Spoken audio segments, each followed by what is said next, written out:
சூர்யா அவர்கள் வந்துட்டு கஜினியா இருக்கட்டும், சிங்கம், காக்க காக்க இந்த மாதிரியான ஒரு டைம்ல வந்துட்டு ஒரு மிகப்பெரிய உச்சம்.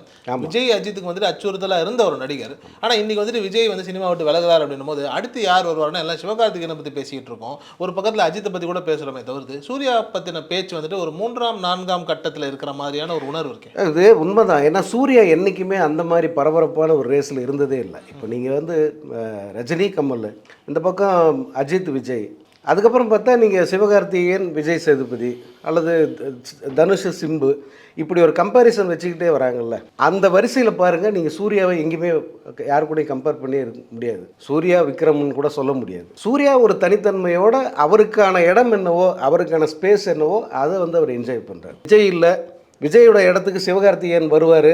ஆனால் சூர்யா தன்னுடைய இடத்துல தான் இருக்கார். சூர்யா வந்து அந்த இடத்த வந்து யாரும் தள்ளி விட்டுறல, அல்லது அதுலேருந்து அவர் மேலேயும் வரல. அதே இடம் தான், அவருக்கான ஸ்பேஸ் என்னவோ அதை வந்து அவர் என்ஜாய்